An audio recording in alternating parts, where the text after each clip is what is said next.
अस्सलाम स्टूडेंट्स, आप सुन रहे हैं बायोकेमिस्ट्री चैनल में आसिम अंसारी को। आज का हमारा टॉपिक है क्रैकिंग ऑफ पेट्रोलियम। आज हम देखेंगे क्रैकिंग ऑफ पेट्रोलियम क्या होती है।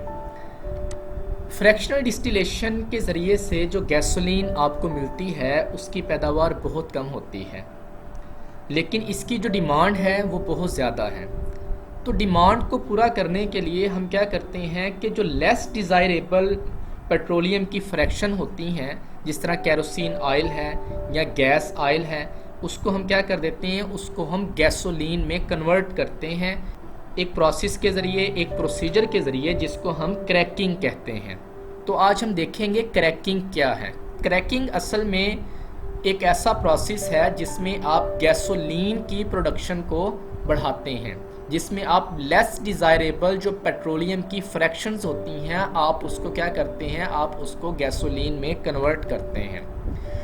The process in which higher hydrocarbons having high boiling points break down into variety of lower hydrocarbons which are more volatile means low boiling point is called cracking।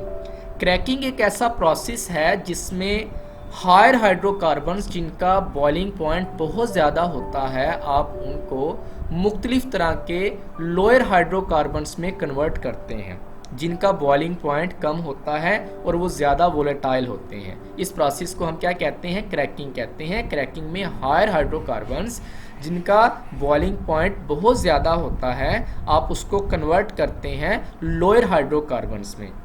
ये जो lower hydrocarbons होते हैं इनका boiling point बहुत कम होता है। तो इस प्रोसेस को हम क्या कहते हैं, इस प्रोसेस को हम क्रैकिंग कहते हैं। क्रैकिंग में क्या होता है कि हायर हाइड्रोकार्बन्स जिनका बॉइलिंग पॉइंट ज़्यादा होता है उसकी आप ब्रेक डाउन करते हैं into A variety of lower hydrocarbons जिनका बॉइलिंग पॉइंट कम होता है। इसकी एग्जाम्पल देखें, जिस तरह फॉर एग्जाम्पल हम कह सकते हैं हायर हाइड्रोकार्बन, जिस तरह आपके पास यहाँ पे है हेक्साडिकेन। हेक्साडिकेन की जब आप क्रैकिंग करते हैं, जब आप उसकी ब्रेक डाउन करते हैं हेक्साडिकेन की, तो आपको मिलता है एन हेप्टेन। एन हेप्टेन मिलेगा, इथीन मिलेगी और साथ आपको क्या मिलेगा, प्रोपीन मिलेगी। तो इसमें देखिए आपके पास एक हायर हाइड्रोकार्बन था हेक्साडिकेन। हेक्साडिकेन की आपने क्या की, क्रैकिंग की, आपने उसकी ब्रेक डाउन की। तो ब्रेक डाउन से आपको छोटे हाइड्रोकार्बन्स यानी कि लोअर हाइड्रोकार्बन्स मिले जिनके बॉइलिंग पॉइंट कम थे। उनमें से हेप्टेन है, इथीन है और आगे क्या है, प्रोपेन। आपने क्रैकिंग में एक चीज़ अपने जहन में रखनी है कि जब आप एक हायर हाइड्रोकार्बन्स की क्रैकिंग करते हैं तो उसमें एक सैचुरेटेड प्रोडक्ट आपके पास आता है। एक सैचुरेटेड प्रोडक्ट आपके पास लाजमी आएगा। जिस तरह यहाँ पे देखिए हमारे पास एक हेप्टेन आया है, एन हेप्टेन। एन हेप्टेन से क्या मुराद, नॉर्मल हेप्टेन, यानी कि सीधी चेन में लगे हुए सारे कार्बन के एटम्स हैं, कोई ब्रांच यहाँ पे नहीं लगी हुई।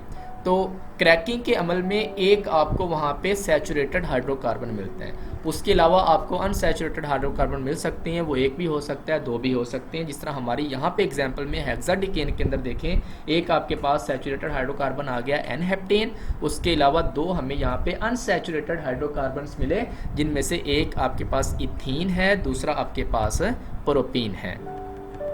नेक्स्ट हम देखते हैं इसकी types of cracking. Types of cracking में जब हम जाते हैं, जब हम इसको स्टडी करते हैं तो हमें तीन तरह की टाइप्स मिलती हैं क्रैकिंग की। एक आपके पास है थर्मल क्रैकिंग, दूसरा आपके पास है कैटालाइटिक क्रैकिंग और तीसरी टाइप है स्टीम क्रैकिंग। अब हम इनको बारी बारी इनको स्टडी करते हैं कि थर्मल क्रैकिंग क्या होती है, कैटालाइटिक क्रैकिंग कैसे होती है और स्टीम क्रैकिंग जो है ये कैसे होती है। पहले हम स्टडी करते हैं थर्मल क्रैकिंग को। Breakdown of large molecules by heating at high temperature and pressure is called thermal cracking। यानी कि अगर आप हायर हाइड्रोकार्बन्स को, लार्ज मॉलिक्यूल्स को आप क्या करते हैं, ब्रेक डाउन करते हैं हाई टेम्परेचर और हाई प्रेशर की मदद से, तो उसको हम क्या कहते हैं, थर्मल क्रैकिंग कहते हैं। थर्मल लफ्ज़ ये हीट से निकला है, थर्म हीट। तो हीट के मदद से हम क्या करते हैं, यहाँ पे लार्ज जो मॉलिक्यूल्स होते हैं उनको आप स्मॉलर मॉलिक्यूल्स में उसकी ब्रेक डाउन करते हैं। तो यहाँ पे जो कंडीशंस अगर आप इनकी बात करें तो कंडीशंस क्या होती हैं यहाँ पे कि हाई टेम्परेचर होगा और यहाँ पे हाई जो है ये प्रेशर होगा। हाई टेम्परेचर और हाई प्रेशर की मौजूदगी में यहाँ पे जो लार्ज मॉलिक्यूल्स होते हैं वो छोटे छोटे स्मॉल मॉलिक्यूल्स में उनकी यहाँ पे ब्रेक डाउन होती है। ये थर्मल क्रैकिंग जो है it is particularly useful in the production of unsaturated hydrocarbons. ये जो थर्मल क्रैकिंग है ये आम तौर पे अनसैचुरेटेड हाइड्रोकार्बन्स पैदा करने के लिए इस्तेमाल की जाती है। जिस तरह इथीन और प्रोपीन अगर आपने हासिल करनी है तो आप थर्मल क्रैकिंग के ज़रिए आप इनको हासिल कर सकते हैं। यूज़फुल है ये for producing unsaturated hydrocarbons. Unsaturated hydrocarbons ये अगर आपने पैदा करवाने हैं, अगर आपने प्रोड्यूस करने हैं तो उसके लिए हम क्या करते हैं, थर्मल क्रैकिंग का इस्तेमाल करते हैं। नेक्स्ट हमारे पास है catalytic cracking. The large molecules can be broken down at lower temperature and lower pressure in presence of suitable catalyst। अगर आपके पास हायर हाइड्रोकार्बन्स हैं, आप उनकी ब्रेक डाउन करते हैं लोअर जो है हाइड्रोकार्बन्स में, तो in the presence of catalyst, catalyst की मौजूदगी में। तो यहाँ पे अगर हम देखें तो यहाँ पे कंडीशंस अगर आप उनका जिक्र करें तो यहाँ पे एक आपके पास कैटालिस्ट होना चाहिए, कैटालिस्ट इस्तेमाल होता है यहाँ पे।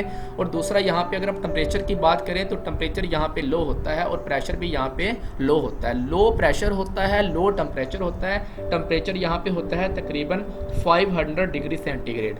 500 डिग्री सेंटीग्रेड टेम्परेचर की मौजूदगी में कैटालाइटिक क्रैकिंग होती है। और जो प्रेशर होता है वो भी लो होता है, तकरीबन यहाँ पे 2 एटमॉस्फेरिक प्रेशर आप इस्तेमाल करते हैं। 2 एटमॉस्फेरिक प्रेशर और 500 डिग्री सेंटीग्रेड टेम्परेचर की मौजूदगी में कैटालाइटिक क्रैकिंग होती है। कैटालाइटिक क्रैकिंग में लो टेम्परेचर और लो प्रेशर पे कैटलिस्ट की मौजूदगी में आप क्या करते हैं, लार्ज हाइड्रोकार्बन्स की ब्रेक डाउन करते हैं लोअर हाइड्रोकार्बन्स में।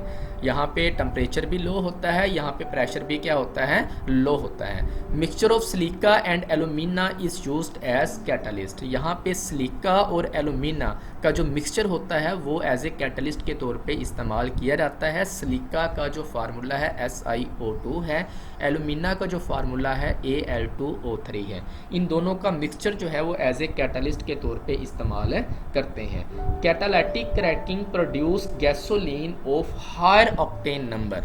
कैटालाइटिक क्रैकिंग की अगर आप एप्लीकेशंस की बात करते हैं तो कैटालाइटिक क्रैकिंग से जो गैसोलीन आपको मिलती है वो बहुत ही अच्छी होती है, अच्छी क्वालिटी की होती है, उसका ऑक्टेन नंबर बहुत ज़्यादा होता है। जब किसी गैसोलीन का ऑक्टेन नंबर ज़्यादा होगा तो वो गैसोलीन अच्छी क्वालिटी की होगी। तो कैटालाइटिक क्रैकिंग में जो आपको गैसोलीन मिलती है उसका ऑक्टेन नंबर बेहतर होता है, ऑक्टेन नंबर ज़्यादा होता है, जिसकी वजह से जो है यहाँ से हम क्या कर सकते हैं, अच्छी क्वालिटी का गैसोलीन आप हासिल कर सकते हैं। तो लिहाजा अगर आपने अच्छी क्वालिटी का गैसोलीन हासिल करना है तो उसके लिए हम क्या करते हैं, कैटालाइटिक क्रैकिंग का इस्तेमाल करते हैं। नेक्स्ट हमारे पास है जी steam cracking. The process in which mixture of higher hydrocarbons and steam is heated at about 900 degree centigrade and cooled rapidly to produce lower hydrocarbon. यानी कि यहाँ पे क्या किया जाता है कि हाइड्रोकार्बन्स का जो मिक्सचर होता है और जो स्टीम यानी कि वाटर वेपर्स होते हैं उनको आप 900 डिग्री सेंटीग्रेड टेम्परेचर पर शॉर्ट ड्यूरेशन के लिए आप उसको हीटअप करते हैं और उसके बाद आप उसको रैपिडली क्या करते हैं, कूल्ड करते हैं, जिसकी वजह से वो जो लार्ज हाइड्रोकार्बन्स होते हैं वो लोअर हाइड्रोकार्बन्स में कन्वर्ट हो जाते हैं। इस प्रोसेस को हम क्या कहते हैं, स्टीम क्रैकिंग कहते हैं। नेक्स्ट हम जिक्र कर लेते हैं इनकी एप्लीकेशंस का, यूजेस ऑफ क्रैकिंग का। Thermal cracking is use to produce unsaturated hydrocarbons. Thermal cracking से आप अनसैचुरेटेड हाइड्रोकार्बन्स पैदा कर सकते हैं, जिस तरह इथीन और प्रोपीन। अगर आपने अनसैचुरेटेड हाइड्रोकार्बन्स आपको दरकार हैं तो उसके लिए आप थर्मल क्रैकिंग का मेथड इस्तेमाल कर सकते हैं। Catalytic cracking is use to produce better quality gasoline. Catalytic जो क्रैकिंग है उससे बेहतर क्वालिटी की गैसोलीन हासिल होती है।